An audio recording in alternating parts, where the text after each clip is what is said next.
Assalamualaikum. Kembali lagi, hari ini kita lanjut untuk membahas mengenai prediksi soal SKB Hukum Pidana bagian pertama. Nomor 1, penyebab gugurnya hak menuntut dan hak menjalankan pidana yang jika dalam keadaannya bahwa seorang pelaku delik tidak dapat dituntut lagi jika ia telah mendapati putusan hakim yang tetap di mana tujuannya untuk menjaga kewibawaan para pelaksana hukum dan untuk memberi kepastian baik individu atau masyarakat. Hal yang dimaksud adalah A. Penyelesaian di luar sidang, B. Meninggalnya si tertuduh, C. Daluarsa, D. Nebis in idem. Jawabannya adalah D. Nebis in idem. 2. Jenis kejahatan yang memiliki ketentuan residivi khusus adalah jenis kejahatan yang A. Terdapat di dalam pasal 139, 140, 162, 163, 479, dan 489. B. Kejahatan yang kedua berbeda dengan yang pertama. C. Antara kejahatan pertama dan yang kedua harus ada putusan hakim berupa pemidanaan yang telah berkekuatan hukum tetap. D. Terdapat tenggang waktu belum lewat 3 tahun atau 5 tahun berlaku sebelum adanya putusan hakim yang berkekuatan hukum tetap. Jawabannya adalah C. Antara kejahatan pertama dan yang kedua harus ada putusan hakim berupa pemidanaan yang telah berkekuatan hukum tetap. Lanjut. Nomor 3, suatu perbuatan yang masuk ke dalam lebih dari satu aturan pidana, maka hal ini dinamakan dengan A. Fogging, B. Concursus realis, C. Concursus idealis, D. Delmening. Jawabannya adalah C. Concursus idealis. Lanjut nomor 4. Alasan penghapus pemidanaan apabila ditinjau dari aliran sejarah perkembangan hukum pidana lebih dominan dipengaruhi oleh aliran pidana menurut A. Aliran postmodern, B. Aliran klasik, C. Aliran determine, D. Aliran neoklasik. Jawabannya adalah D. Aliran neoklasik. 5. Pidana yang dijatuhkan dimaksudkan untuk memperbaiki sikap dan perilaku pelaku tindak pidana agar tidak mengulang perbuatannya merupakan A. Aliran klasik, B. Aliran neoklasik, C. Retributive view, D. Perspektif utilitarian. Jawabannya adalah D. Perspektif utilitarian. Nomor 6. Apabila seseorang yang melakukan suatu tindak pidana dan telah dijatuhi pidana dengan putusan hakim yang telah mempunyai kekuatan hukum tetap, kemudian melakukan tindak pidana lagi merupakan pengertian dari A. Perbuatan berlanjut, B. Samenloop, C. Concursus idealis, D. Residivi. Jawabannya adalah D. Residivi. Nomor 7. Suatu keadaan diri yang menyebabkan penghapusan, pengurangan, atau penambahan hukuman hanya boleh dipertimbangkan terhadap yang mengenai diri orang yang melakukan perbuatan itu atau diri si pembantu saja.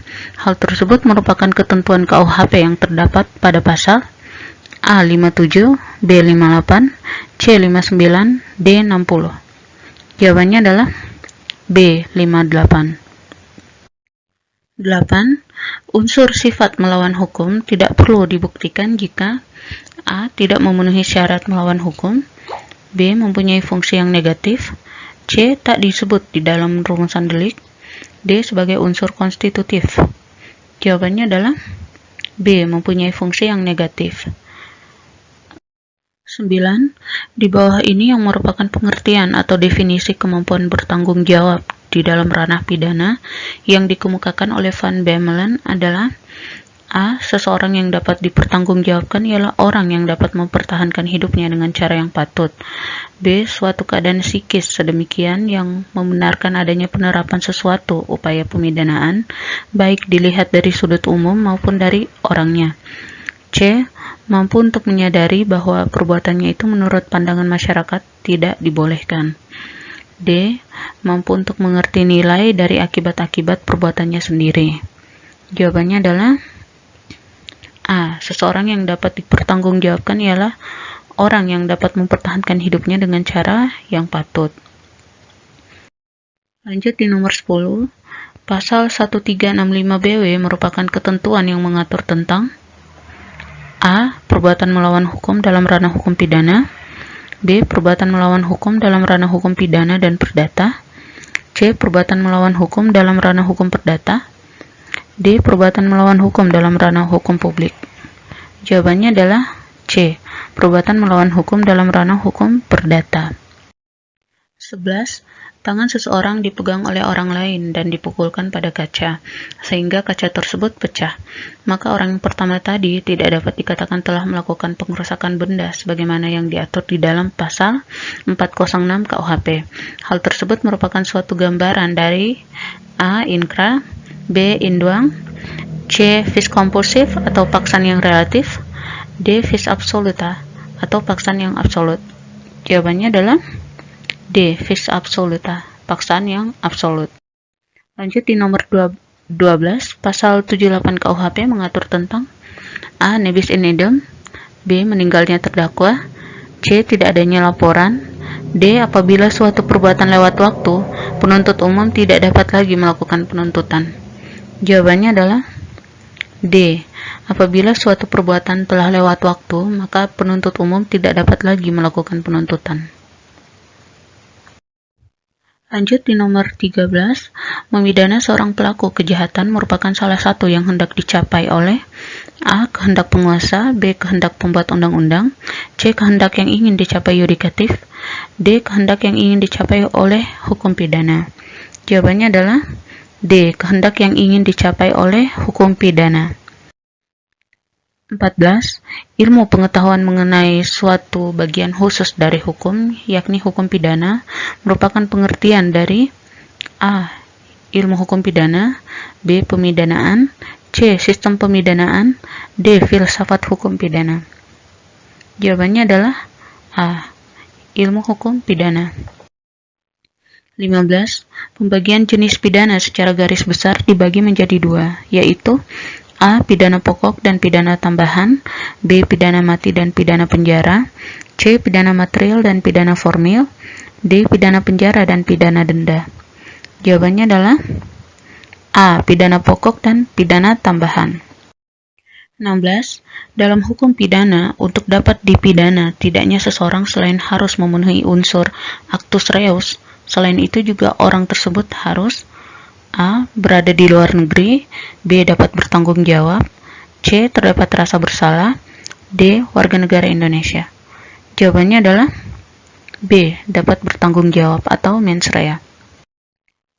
Lanjut di nomor 17, penderitaan yang sengaja diberikan oleh negara kepada seseorang atau beberapa orang sebagai akibat atas perbuatan-perbuatan yang mana menurut aturan hukum pidana adalah perbuatan yang dilarang.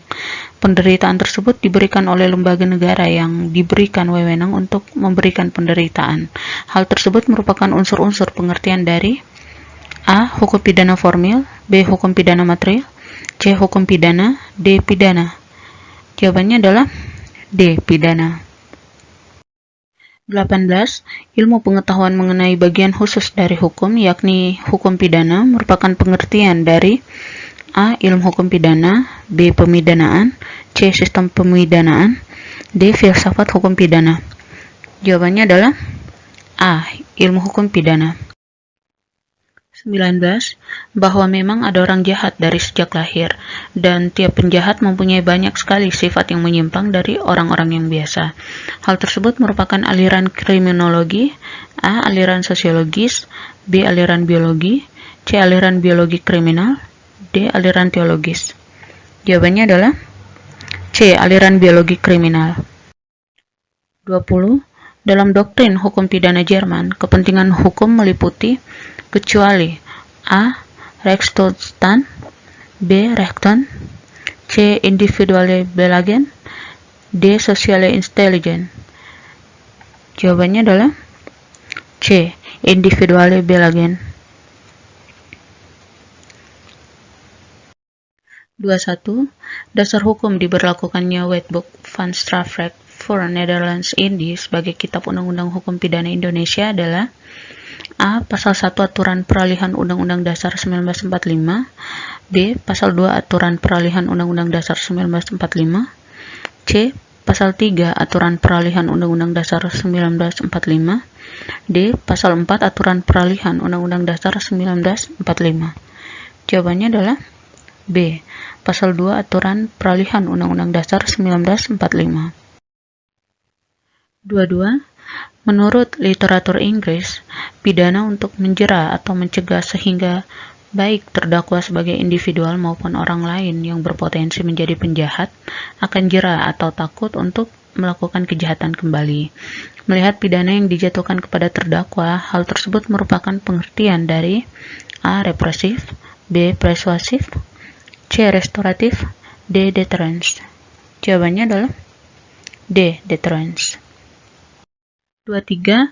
Segala kepentingan yang diperlukan dalam berbagai segi kehidupan manusia, baik secara pribadi, anggota masyarakat, maupun anggota suatu negara, yang wajib dijaga dan dipertahankan agar tidak dilanggar oleh perbuatan-perbuatan manusia, merupakan pengertian dari A. Kepentingan masyarakat, B. Kepentingan negara, C. Kepentingan pembuat undang-undang, D. Kepentingan hukum. Jawabannya adalah D. Kepentingan hukum. 24. Yang dimaksud dengan overtrading dalam KUHP dalam buku 3 adalah A. Pelanggaran, B. Kejahatan, C. Tindak pidana, D. Culpa. Jawabannya adalah A. Pelanggaran. 25. Prinsip nalam delictum nala pina sine praevia legi penale, yang berarti tidak ada perbuatan pidana, tidak ada pidana tanpa undang-undang sebelumnya, adalah diciptakan oleh A. Van Hattem, B. Van Bemmelen, C. Paul Johan Anselm van Verbach, D. Jan Remeling. Jawabannya adalah C. Paul Johan Anselm van Verbach. Terima kasih buat teman-teman yang telah menonton video ini. Jangan lupa tekan tombol subscribe dan nyalakan notifikasi untuk mendapatkan video-video terbaru lainnya dari channel Beta CPNS. Semoga bermanfaat. Terima kasih.